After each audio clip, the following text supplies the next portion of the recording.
Bismillahirrahmanirrahim. Viewers, today I would like to discuss with you a very basic concept of our subject of journalism and mass communication, and it is called communication. So, communication is basically derived from a Latin word, communis, which means commonness. So, by communication, we mean that we try to create commonness with someone or some people.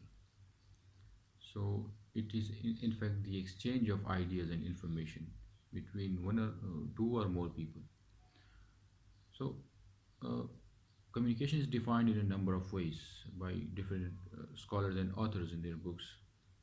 If you read them, for example, one of the definitions is that communication is a mechanism by which human relations exist and develop. Communication is a mechanism by which human relations develop and exist and develop. Also, some scholar has defined communication as a process by which one person tells another something through a written or spoken word, right? Yet there's another definition given by a psychologist whose name was Carl Hovland. Uh, he defines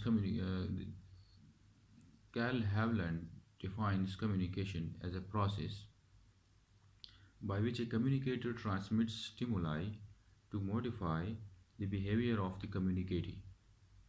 So, I mean, there are a lot of definitions that exist on communication, but overall, we say that it is a process by which information and ideas are exchanged between two or more people.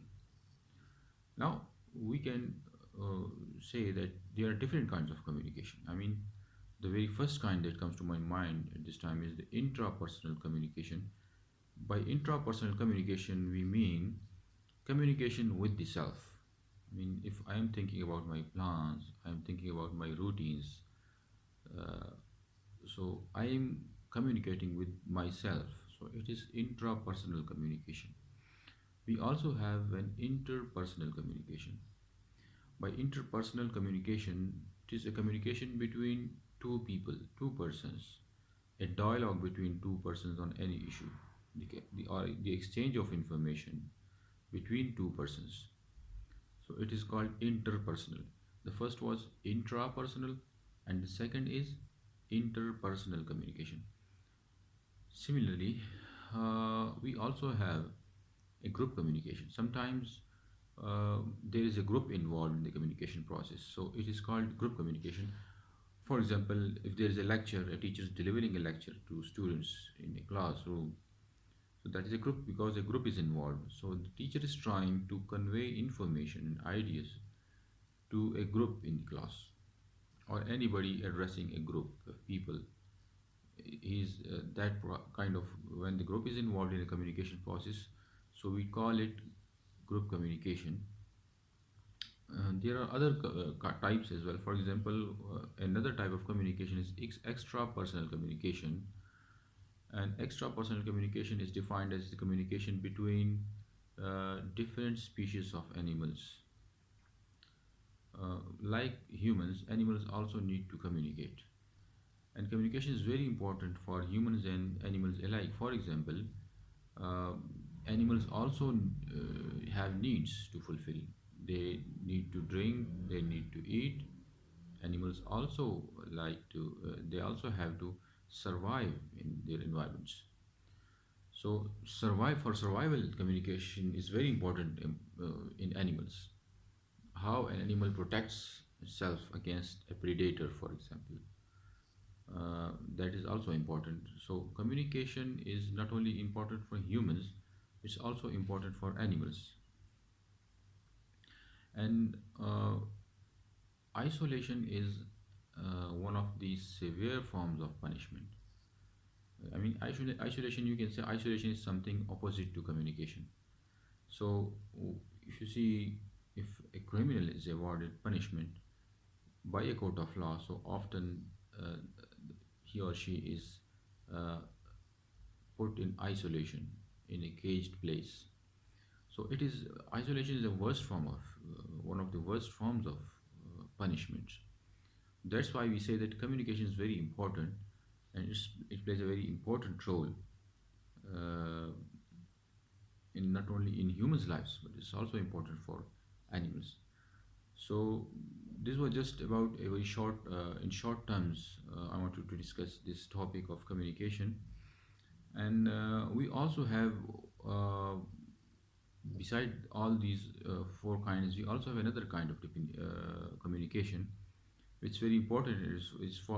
Which is the very important part of our subject. I mean, journalism and mass communications. So this word of mass communication, we define it as a process of communication of information to heterogeneous and scattered audiences in society. For example, what the newspapers and radio stations and television channels are doing. A communicator is trying to convey information through some medium or channel to heterogeneous and scattered audiences. And in this type of communication, its unique characteristic or feature is that the communicator doesn't may not know a communicator may not know who is receiving his or her information. In society, there are a lot of people, there are a lot of areas where the communication of information is taking place.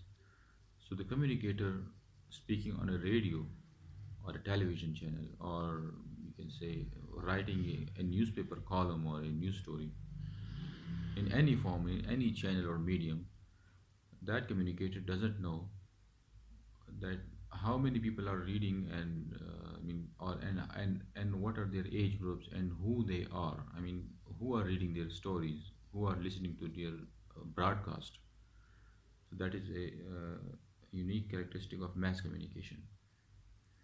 So in the next lecture, I will tell you something more about journalism and mass communication. But this course begins with the topic of communication, and later we will discuss uh, more about journalism and mass communication.